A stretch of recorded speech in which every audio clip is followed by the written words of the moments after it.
Hey guys, it's Justin again. I'm Adam, and this is another box of frogs.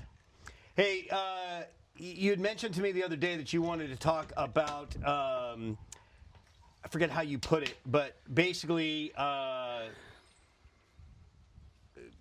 why am I drawing a blank on this? Development. Development, thank you. Development of agricultural lands. Yeah, it's definitely an interesting topic. As the population grows and as the government gets more and more involved, it's becoming a bigger topic. I saw something the other day that said that the average age of the American farmer went from 36 to 62 in a span of like 15 years. Yeah, and that's I think insane. now it's like 65. Yeah, it's getting worse by the day. Yeah. So go ahead and kick it off. What do you want to talk about? I want to talk a bit. We work for our parent company's Axe Decentralized Real Estate, and originally, whenever I first hired on, I thought they were a developmental company. Well, it goes a little deeper than that because Yeah. if we're telling the truth here, you actually got banned by the CEO of the company that we now both work for. Yeah, before we knew each other. Yes. I thought it was just you're another ranch land developer into a concrete jungle. It turns out it's not that way, or else I wouldn't be sitting here. Right. And so what you're saying is if you actually get proper information before you make a decision, you might make a different decision. I'm one of those guys, that runs in there like in the saloon. He runs in there on the horse and he's like, he's just shooting the place up. Shoot first, ask questions later. Isn't that what the internet's all about? Isn't that how we do business now in the social media world? Yeah, I still do it. I'm going to troll every single developmental company I can. Anyways, we're not. We're actually, the whole premise behind Axe is to get more people into homesteading, get more people out on the land. I think a lot of people think that, big acreages, they're not affordable for them. If they can get onto a smaller track, it's more manageable for them in their minds and like physically. Although our company goes a lot further into that in helping you build a homestead. And again, we're not promoting anything. We're just talking about our everyday stuff. So, take little G, 500 acres, held probably 100 cows, okay? And that rancher, he got paid once a year selling his calves. He might raise his own butcher steer or whatever. But we're actually making the land more productive. Yep. By multi-species grazing, rotationally grazing across the property. And I never thought about it that way until, maybe a month ago, really. Even after I'd hired on, I was like, wait a minute. We're making it even better than it was before. So I'm anti-development. I don't ever want to see a farm, piece of row crop ground or a ranch be busted up to make subdivisions. I think that's a huge waste of our resources. And it's happening so often. Yeah. We've really got to combat that. And I know it's part of capitalism, but it's got to stop. I mean, we can't be putting stuff in solar and concrete, and we can't eat a house. Yeah. It's such a tough conversation. It's not a tough conversation. I shouldn't say it that way. It is a interesting conversation. Everything is telling everybody to shrink, right? Everything in the world is telling us that the world's going to get smaller and that people are going to be packed in tighter and whatnot. And so I think there's becoming more of a demand for space from people that can afford it. And I think that last piece of that sense from people that can afford it is really important because I think that just like, Justin was just talking about rolling into the saloon with the 6 shooters blazing before he asked what the problem was, I think that there's a lot of research that can be done by the everyday guy that wants, or the everyday gal that wants to improve their lives and give their children access to open space and whatnot. And you'll find that it's the same as just buying a tract home. And there's some really good people out there that, we're going to talk about our company, Axe Decentralized Real Estate, just because that's who we're familiar with. But when you have the access to buy land, have it be an agricultural production, and learn about the land because that company supplies the ranch hands and the people that have the knowledge to do animal husbandry and manage the pastures and all that kind of stuff, makes it so that you don't have to be a fifth-generation rancher to make a go of it. But I think we should go back to the beginning first. I want to say this. I think there's a lot of organizations, and I'm familiar more with California.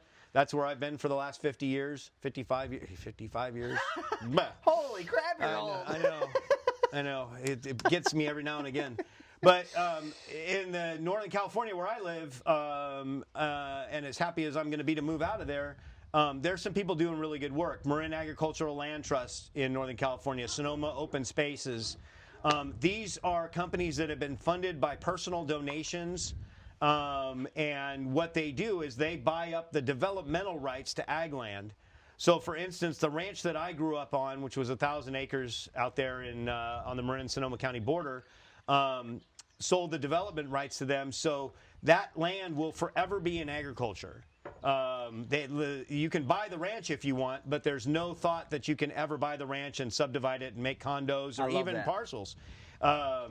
We're doing it with Axe Decentralized Real Estate. We're doing it a little differently because the goal out here is to get people on the land.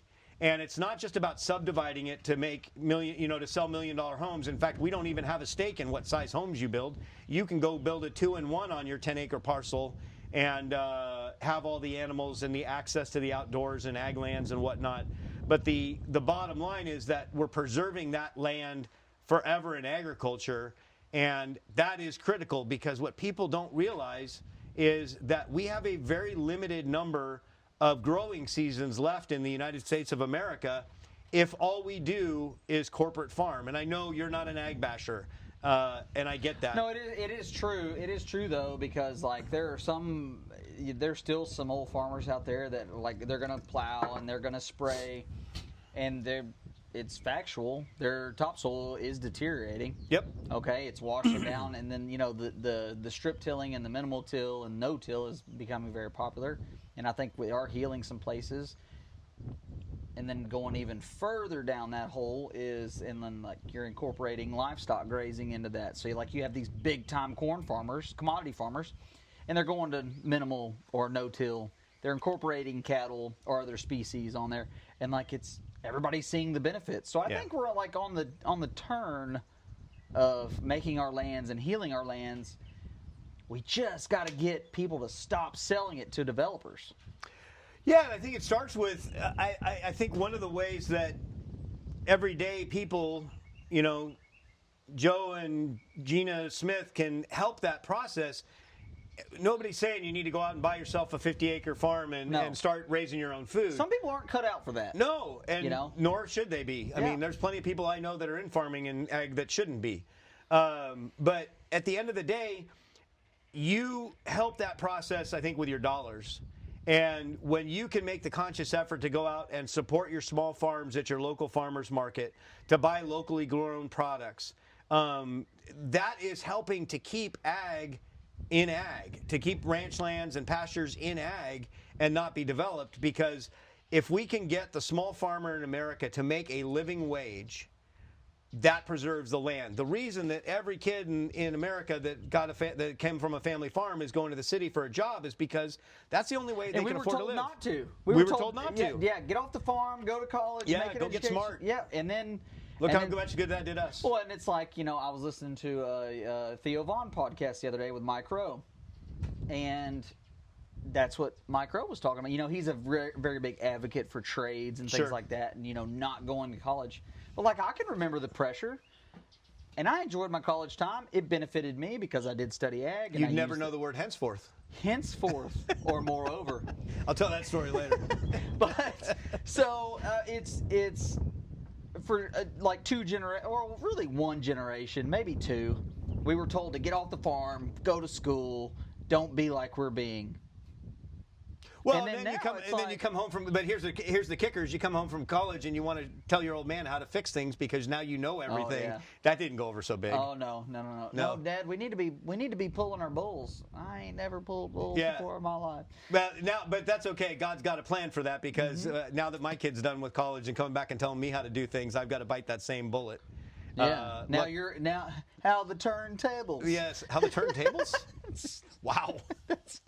I don't even know where to go with that. That's an Office reference. The turntables.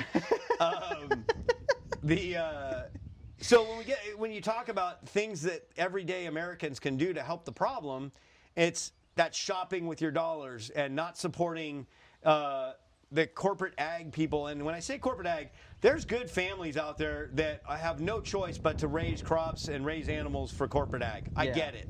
And I don't fault them for doing that. I'm talking about the guys in suits in the ivory towers and whatnot that are basing decisions off of accountants and lawyers instead of what's good for the land and what's good for the animal. And we're going to plant all soybeans this year because it pencils out. That's right.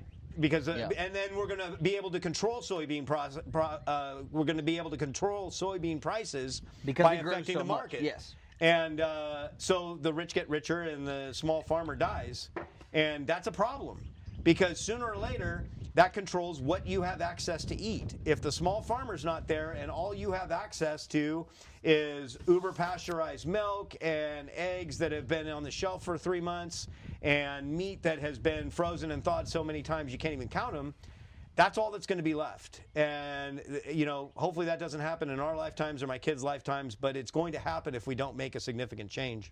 Yep. And the change is easy. Yeah. The change is easy. Find a local farmer, put your dollars in his pocket, you know, in exchange for a nice, like, super delicious, sustainably raised product. Yeah, and by the way, the food's better. I mean, it's kind of a no-brainer. I know, you know, it requires a little bit more work. You might have to get up on Saturday morning, go to a farmer's market, or you might have to make a phone call. You might have to wait on a package if you get meat shipped in. But, you know, it makes such a big difference to families and to people of ag and to our world in general that it's totally worth it. So now that we've explained why it's worth it for the small farmer to stay in existence, let's talk about why it's worth it for you. When we talk about making those purchases out at a local farmer's market or direct-to-consumer organizations like Wanted Raw Foods, one of the things you're going to find out a bunch of stuff, but one of the things that is your responsibility as a consumer is you've got to do a little research. You've got to get some education behind you. I think that you will find that the smaller the farm, the more you get to know the people that are raising your food, the happier you're going to be. Things like I get new customers all the time at both Wanted Raw Foods and at Victorian Farmstead, my company in California. New customers all the time that get a really beautiful bone-in ribeye steak and they take it home and they call me up and they go, "Oh my goodness, it was so tough." And the reason it was tough is because they overcooked it. And part of the beauty and the danger of the internet, as we're all pretty much or should be aware of, is if you go on the internet, you're going to get 50 different answers to the same question. And God help us now with ChatGPT, you can get 150 answers to the same question. In about 2 seconds. Yes, it's amazing and terrifying all at the same time. But what you need to know is when you raise an animal well, and when I say well, what I'm talking about is your ruminants are out on pasture. They're eating grass and grass only. Or if they're getting grain, it's done in a natural way.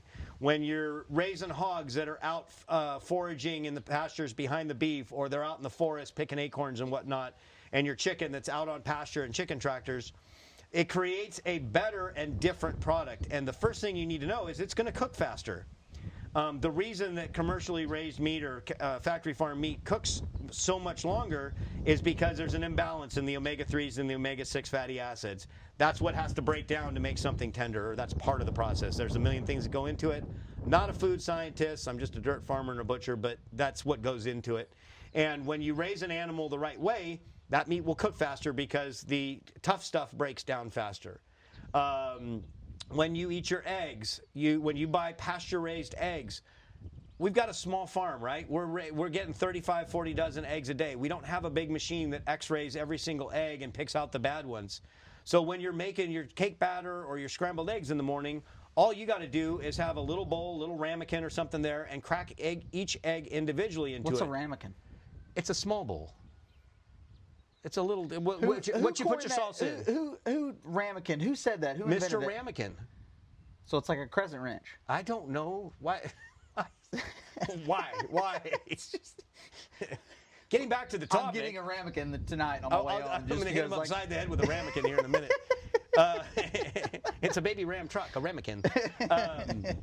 But when the reason you do that is because 1 in 500 eggs is just going to be bad.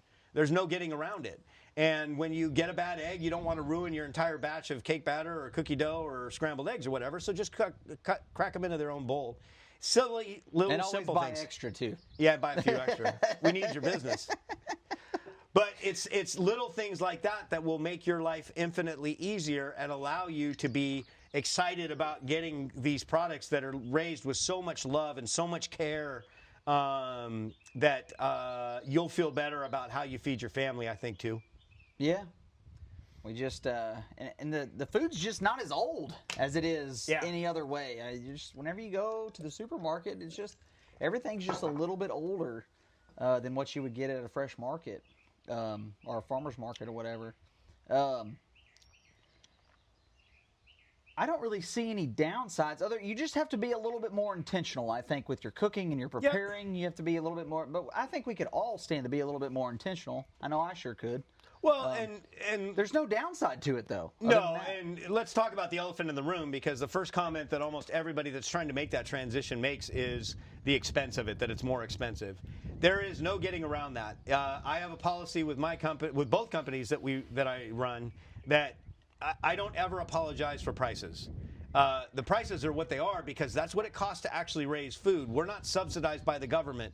If you remember back when COVID broke out, the price of ground beef skyrocketed. And there is a very simple explanation for why that happened. It had nothing to do with the cattle or with anything else, other than the fact that Americans drove a third less than they normally did when COVID broke out. Now you ask, why does that matter when it comes to the price of ground beef? The machine, man. It's the machine. So when you make ethanol, that comes from corn. So we've got all these corn farmers up in the Midwest, right, that are raising all this corn. And the corn is used to produce ethanol, which produces gasoline, right? Well, if the demand for gasoline bottoms out because nobody's driving anymore, those cattle farmers are no longer getting the free feed that the government subsidizes them with. So the government produces ethanol, and all that old corn that got used to make ethanol went to cattle feed. It's a crappy feed to give your cow, right? It's like putting your kid on the couch, letting him play video games and feeding him cotton candy all day. But that's what we feed our commercially or corporate raised cattle. Cotton candy is delicious, though. It is the devil's food. There's nothing good about cotton candy.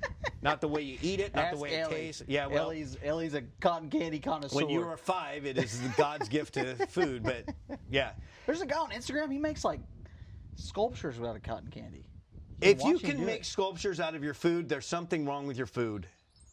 That's what I'm saying. I'm not arguing Food should with not hold its shape. I remember in 4-H camp we used to get these bowls of rice, and nobody would ever eat the rice. We'd just have contests to see who could model the coolest chicken or the coolest dog, or we'd make all kinds of stuff because that stuff was so There gummy. was a bumper sticker out there, eat more rice because potatoes make your butt look big. And I have been, if any of our viewers have access to one of those bumper stickers, I want it. I think it was by like the American Rice Coalition or something like that. I don't know. Potatoes make your butt look. If you carry them in your back pocket. But I had a professor, he had that on his door. That's awesome. I need to find that bumper. I'm a big sticker guy. Big sticker guy. Big sticker guy. Yeah, I like stickers. So I need to find one of those if anybody knows of that. I think that when you look at this whole idea of keeping ag lands in ag and avoiding divisions in subdivisions and more housing and all that kind of stuff, don't get us wrong. We need more housing. I get it. We don't need more housing. We need lower cost housing. And that's a whole different. That's a whole other box of frogs. It really and we ain't getting into it because that is not my expertise. What I do know, grow stuff. Yeah, what I do know is we need to feed everybody, because on Maslow's hierarchy of needs, food's pretty damn near to the top. And what's shelter? Yeah, we're gonna have to look that up. Shelter's in there, but I know that you can camp a lot easier than you can go without food. And if we don't feed everybody, we're going to have far bigger problems. And the other part to it is, you have to treat this food like that it's medicine. Right? If you eat whole foods, if you eat freshly processed meats and dairy and eggs, if you eat the best quality foods, you are going to spend far less time at the doctor's office. That brings up a good point. So, well, thank you. Henceforth, moreover, moving forward, if you go to the vet, you take your dog to the vet, your cat to the vet, you take your cow to the vet, horse. What do they ask you What are you feeding it? What are you feeding them? Yeah. Their first knee-jerk reaction is not to like, here's this bag of pills, here's this syringe of shots, let's shoot him up until he can walk straight. Yep. What are we feeding? Yep. I think humans have lost that. Big Oh, Pharma, for sure. Big Pharma has like, oh, well, yeah, just take this pill and don't change any of your daily habits, and then you'll be good. That's not the case. And it's too many different side effects. It's also different depending on whether you take your pet, your animal pet, to a country vet or a city vet. Because I've lived in the city and I've taken dogs into vets in the city that I lived in, and they had the same reaction that my dog has every time I go to the doctor to, what's the next pill he should try. Whereas you go to somebody that's used to raising, and this goes back to what we were talking about in our last episode of family and foundations and stuff like that, that if you get somebody whose life has been around the care and husbandry of farm animals and agricultural production and whatnot, they tend to look for solutions, not Band-Aids. And that's critical to everything we're doing, really, is we need to solve problems, not cover them up. There is no Band-Aid pill for your dog dragging his ass across the floor? There is none. No. That's just your dog. Actually, Wait. We can talk about draining anal glands if you want, but I'm not sure that's a topic the customers of us are going to want. Yeah, haven't been around that too much. Yeah, it all happens. the dogs that I've had do not require that. Yeah, sounds unpleasant, though. It's not great. It's not great. It's why dogs generally should live outside, but I have lost that battle a long time ago with my family. I am not an inside dog person or cat person. Yeah, generally speaking, I'm not either, but I lost that battle with my family a long time ago, and I do love having the boys inside, and we've got a 105-pound Great Pyrenees that was a ranch dog. She was a livestock guardian dog, and she's retired off the ranch now, and so she lives inside because she's old as hell. Yep. And got to take care of your animals. Yep, she gets to live a very comfortable, happy life inside with us.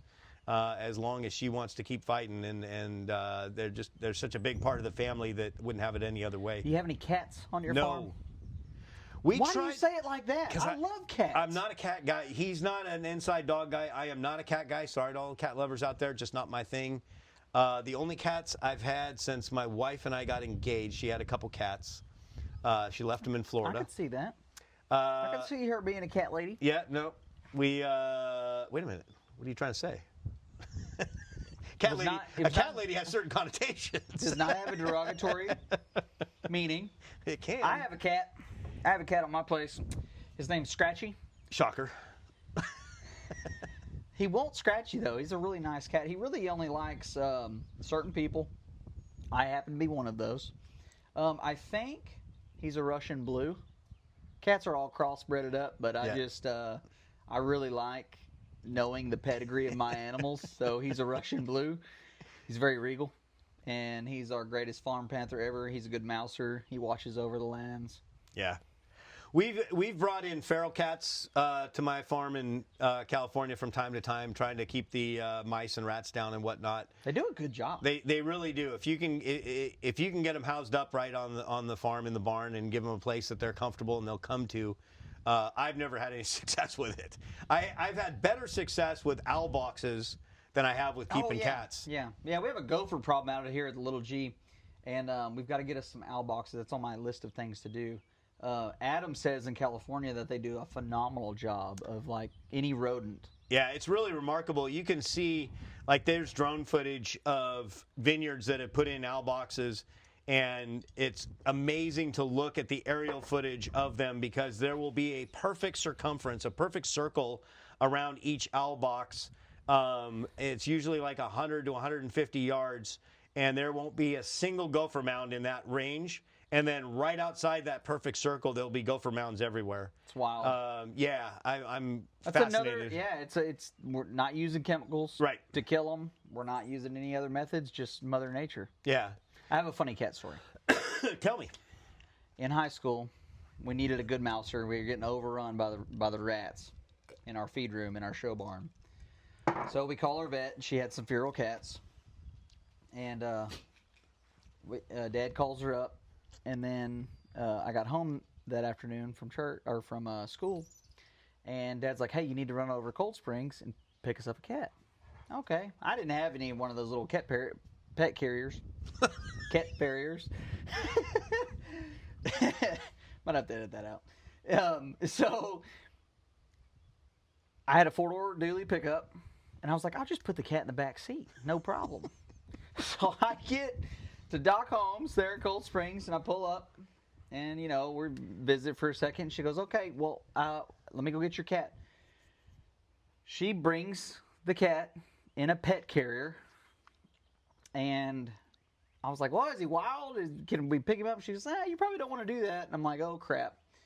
So she's like, do you have a pet carrier? No, ma'am. Just put him in the back seat. She was like, okay.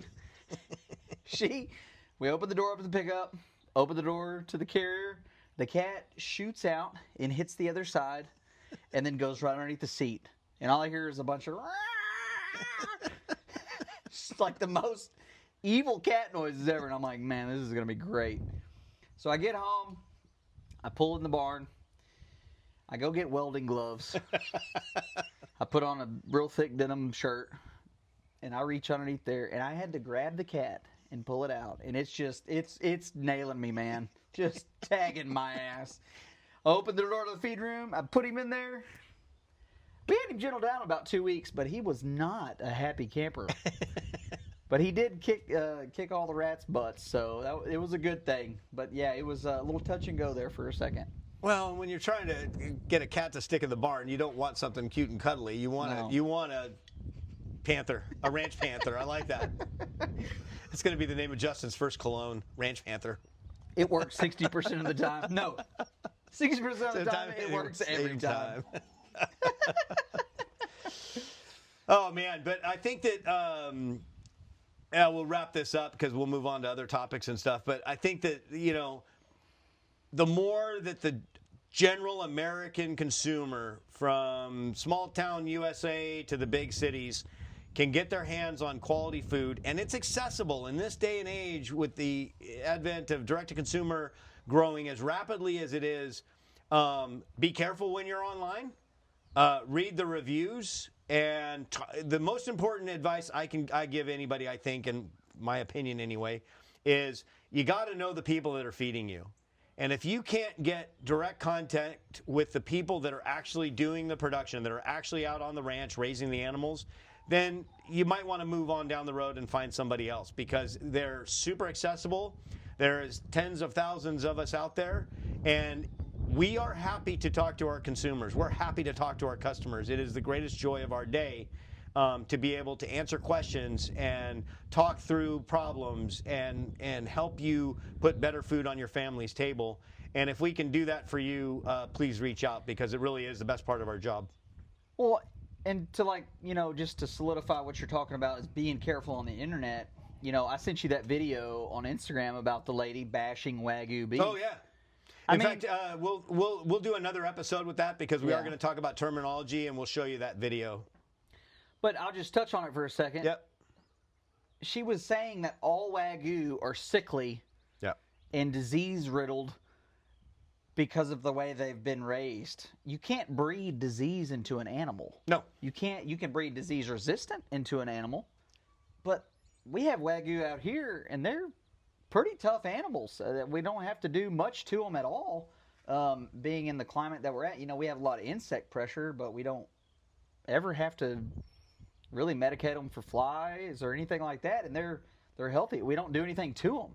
So she made a really, really vicious video or reel on Instagram, just totally bashing Wagyu beef.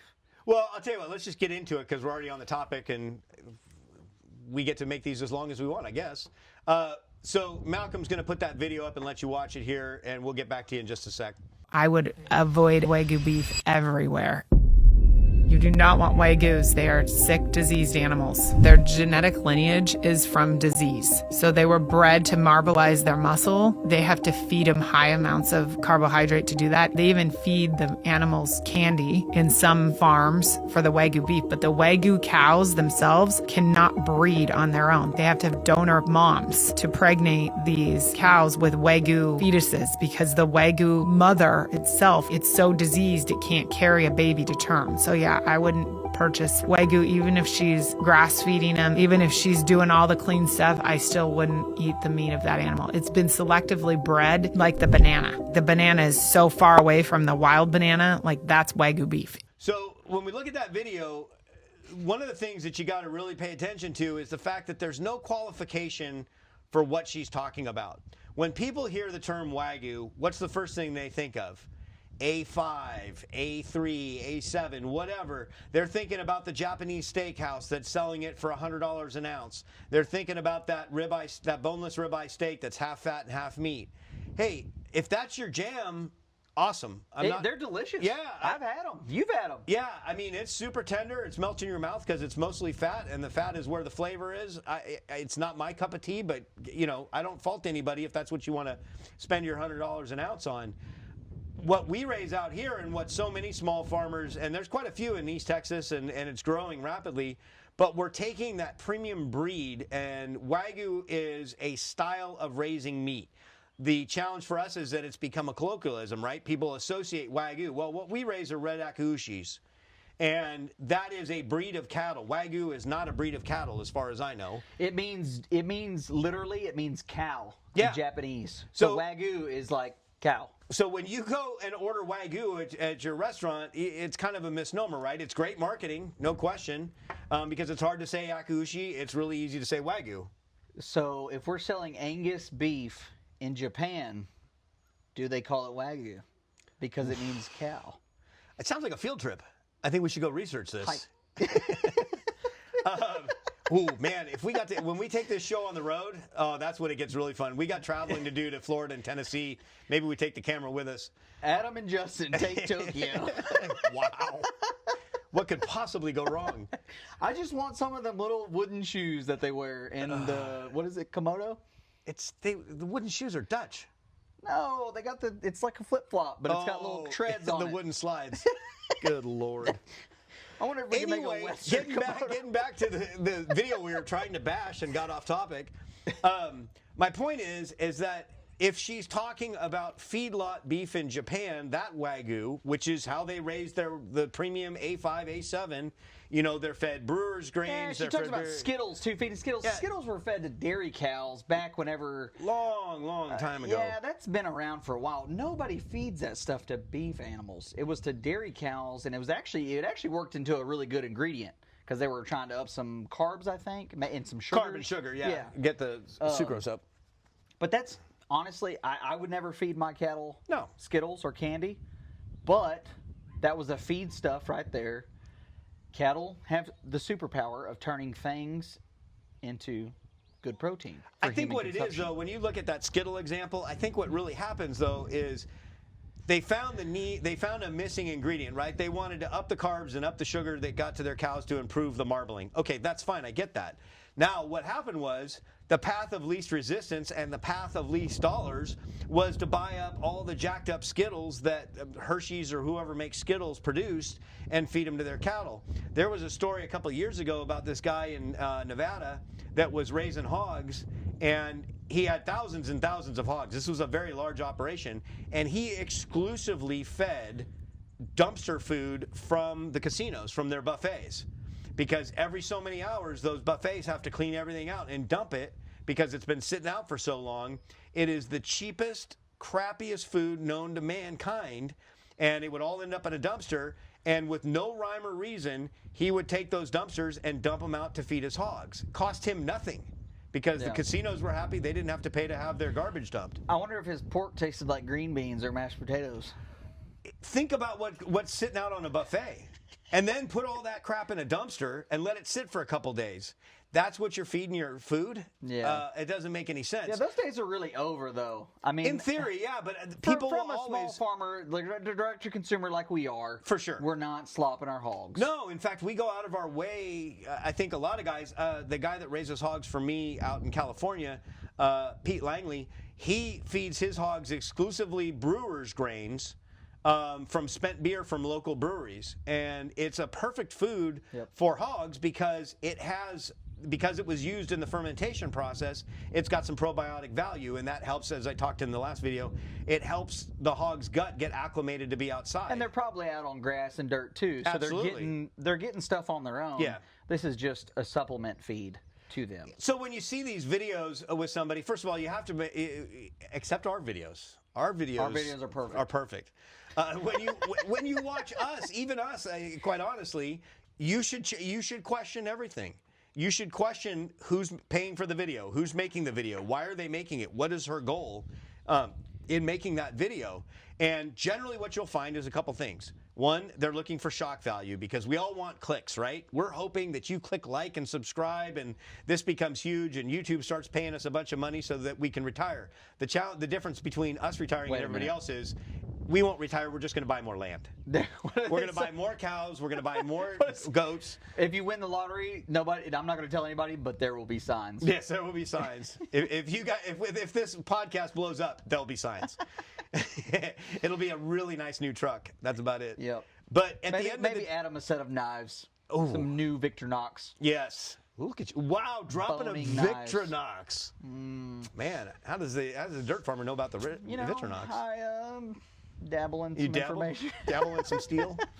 No, but I mean, everybody's out here looking for clicks and looking for attention, just like us.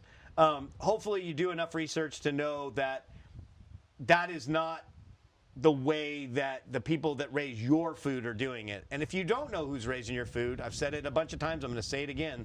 If you don't know who's raising your food, you best find out because that's the most important decision you can make. Absolutely.